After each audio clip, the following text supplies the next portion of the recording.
Se fue erguido, bien encorvado. Con un orgullo casi risueño extendió la mano, blanca y áspera de hostias consagradas, al oficial bigotudo de la pechera llena de entorchados, que le señalaba los riscos pardos, las laderas casi de pura piedra afilada brillando al sol, los desfiladeros profundos entre rocas que solo eran serpientes de sombras cuando se marchó. Ahora solo puede bendecir, ya sin soberbia, casi con los ojos en el llanto, a los campesinos flacos, a las mujeres afligidas, a los oficiales abúlicos que se congregan en torno a su sotana sucia y la banda morada de su vientre colgante, que por su brillo mugroso recuerda solamente una larga travesía de regreso desde el otro lado de la frontera, más allá del agrupamiento de casitas de barro que sobresalen tercamente enhiestas bajo el tricolor nacional, junto a los plátanos de hojas rotas por el viento, nadando en la sequedad parda de la tierra. Se fue joven, viene viejo. Odió al general Alfaro, lo excomulgó la víspera del destierro, inventando intransigentes frases desde el púlpito dorado de su catedral, ante la sumisión de los tafetanes negros de las mujeres, los casimires oscuros de los caballeros congregados junto al atrio, ante los campesinos de alpargatas de cuero y alforja a los hombros. Rojo por la cólera, demostrando su acento extranjero en las recias palabras de condena, el obispo José María Maciá, para muchos mártir, conspirador para el gobierno, concluyó su furia fulminando excomuniones. Pero ahora cruza el puentecito de madera con la mansedumbre sesentona de sus años pesándole en los zapatos polvorientos, el solideo episcopal circunscrito al centro oscurecido de su calvicie, pesada la mano que no deja de bendecir, alejándose con lentitud de la bandera roja, blanca y roja de la que fue su patria, la tercera, por 12 años. Ahora sonríe a los guardias, perdonándolos y como acobardado. Ellos, tiesos, incomprensibles, con los Mannlicher, las correas de municiones y los kepis, dejándose bendecir, permitiéndole cruzar aquella raya invisible que en la mitad del río divide agua, piedras, lodo. Pero cuando, 12 años atrás, en dirección inversa, sintió los empujones de los guardias hasta más allá de la raya invisible del puente, hacia el país de la bandera roja, blanca y nuevamente roja, dio una vuelta completa sobre sus pies, miró a los guardias como queriendo matarlos con la sola fuerza centellante de sus ojos celestes. El anillo jerárquico brilló dorado entre la polvareda lerda de las mulas, no en una mano que bendice, en un puño que amenaza. Quiso decir algo, pero sus labios resecos solo se movieron sin sonido. Y majestuoso, patriarcal, definitivo, limpió con sus manos el polvo depositado en sus zapatos, en una última, implacable maldición que temió el arriero Horacio como seguro anuncio de sequías largas, de animales muertos sobre los senderos, de cosechas perdidas. Pero ahora es solo una estatua piadosa, enflaquecida, que se deja besar con paciencia el anillo episcopal. Ilustrísima, ilustrísima. Aunque la dignidad y ese extranjero indoblegable decoro eclesiástico vuelvan a templarle el cuerpo cuando el oficial extiende el papel membretado del indulto firmado por los asesinos del general excomulgado, que ahora es polvo y ceniza. Polvo y ceniza. Maciá respira, parpadea, miope. Lee brevemente el papel, lo dobla, se lo guarda junto al pecho, sobre el corazón. Se vuelve. Mira por última vez la bandera roja, blanca y nuevamente roja que flamea con furia ante los embates del viento de agosto y avanza entre silencios.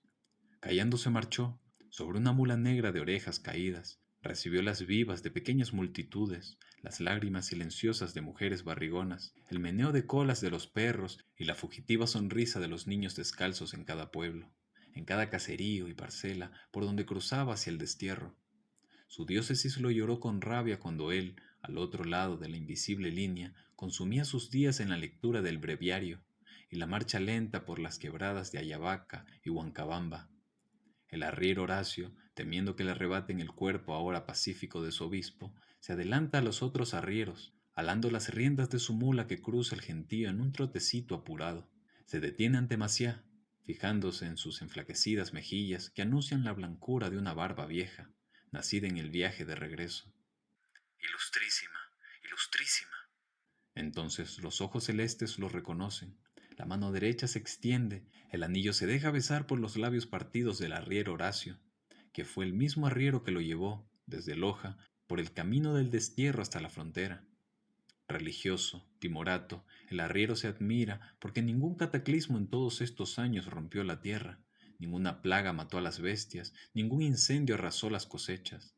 Aunque siempre fulgurara, como una maldición, la cabalgata de los hacendados de polainas de cuero y sombreros salones exigiendo su parte en las cosechas. Pero esa no era una maldición, era la vida misma. Hijo mío, Maciá, sin dejarse enternecer por fidelidades de humildes, acepta la mula sudorosa y piafante que el arriero le ofrece. La prefiere a la hilera de mulas negras de los otros arrieros, a los caballos robustos de los oficiales, a la yegua mansa que una hacendada de los contornos le ha ofrecido con respeto. Dificultosamente levanta un pie, que recogen los brazos del arriero Horacio y lo elevan, esforzando el equilibrio de aquel cuerpo que parece pesar tan poco después de tantos años de destierro.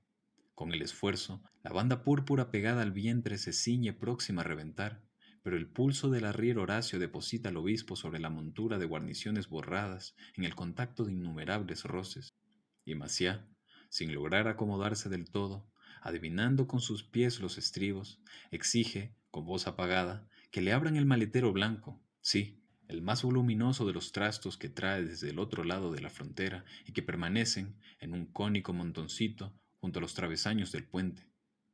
Dos guardias obedecen, desatan las gruesas piolas de cáñamo, abren las correhuelas, destapan el maletero y elevan en el aire aquel cojín blando y morado que parece el estómago mismo del obispo. Mis reumas, se lamenta Maciá, evocando un tormento más de su destierro. El piquete de soldados a caballo se espolea los ijares y avanza adelantándose por el retorcido camino que, dando vueltas entre pedrones, arbustos resecos y espinosos, zigzaguea en las laderas, en fila al norte. 12 años antes, cuando una luna inmensa se balanceaba sobre un cielo lleno de estrellas, Maciá renegó de los callos que le apretaban las nalgas entumecidas por un viaje de 5 días a lo largo de cuchillas, travesías, faldeos, cumbres, desfiladeros estrechos, tambos vacíos y siniestros. Y Maciá, a fidelidades de humildes, acepta la mula sudorosa, a la par que maldecía a gobernantes impíos, a soldados blasfemos, a funcionarios profanadores y arbitrarios, al papel membretado que le trajo aquella implacable orden de destierro. Extrañaba, como al cielo perdido, el sueño en el coro a las 3 de la tarde, las cazuelas con pollo y lechugas frescas de los almuerzos, las discusiones sobre San Agustín y Pelagio con el deán Ontaneda, la cama blanda, el toldo, el migoso pan de las monjas, los higos confitados, el incienso, el palio y las procesiones. La sombra del arriero empapada de luna se adelantaba a su mula verificando la firmeza del terreno. Maciá, solitario y nostálgico, sintió deseos de estallar en carajos, porque en esas soledades las excomuniones para nada servían contra aquella impaciente furia suya, acumulada desde el año 95, alimentada con la ley del divorcio y llevada a su más patético límite con la de manos muertas. Principió carajeando bajito, temeroso de los oídos no tan lejanos de los guardias, pero ante un resplandor de luna que manchaba con su color una explanada de sauces tan triste como su propia suerte, los carajos del obispo retumbaron como trompetas del juicio final. Toda una variedad de carajos se desató en aquella fatigosa jornada, desde los paternales, amables de un pastor de almas, hasta los rotundos y rencorosos de un desterrado. Y entre todos nosotros hubo respeto y silencio para esos carajos, porque eran más verdaderos que todos sus sermones. ¿Te gusta esta vida, hijo mío? Le preguntó el obispo una tarde, camino al destierro, al arriero Horacio. Es la única que tengo, ilustrísima, respondió él, admirándose por una pregunta tan tonta en boca de un hombre tan importante. Porque la vida no es cuestión de gustos o elecciones, aún no lo paren simplemente. Ahora, 12 años después, cuando él vigila en una cuesta la fatiga que enrojece la frente del obispo, mientras la cruz de su pecho se bambolea cada paso de la mula sobre el pedregal, vuelve a escuchar sus preguntas, pronunciadas con una voz distinta y envejecida, que averiguan sobre su vida y sus hijos, conocidos en palabras de respuesta 12 años atrás. 3 murieron, dice el arriero, resignado, bajando la vista ante la mirada celeste y curiosa del obispo. Por sarampión una, en un pozo ahogada otra, sin comer y en calenturas el último. El año 9 una helada acabó mis sementeras. El 11 don Julio Guigurén llegó desde su hacienda para llevarse mis 3 mejores mulas por deudas. Y el mes pasado, mi hijo el mayor, Nahum, empezó a robar, medio costal de harina, 2 gallinas, unos aperos. El muchacho va por mal camino, ilustrísima. Dice que no es justo ver podrir el grano de los hacendados en los trojes, mientras a nosotros el hambre nos enferma. Que los perros de don Julio y Guigurén coman carne cuando nosotros nos hemos olvidado de su sabor. Que no es justo que la hija de don Julio sea tan bonita mientras su hermana, sin dientes a los 13 años, sea más fea y flaca que un alma del purgatorio. Que el hijo de don Julio tome un vapor para Europa y estudie abogacía y se haga poeta, mientras él, Nahum Briones, apenas se aprendió en 2 años de escuela la forma de las letras y no sepa del mundo más allá de los barrios de Cangonamá. Eso me dice, y yo me quedo callado. Hijo mío, dice el obispo, conteniendo el resuello, abrumado por el trajín del viaje de retorno, dile a ese muchacho que está perdido, que más le valiera no haber nacido. Dile eso, dile.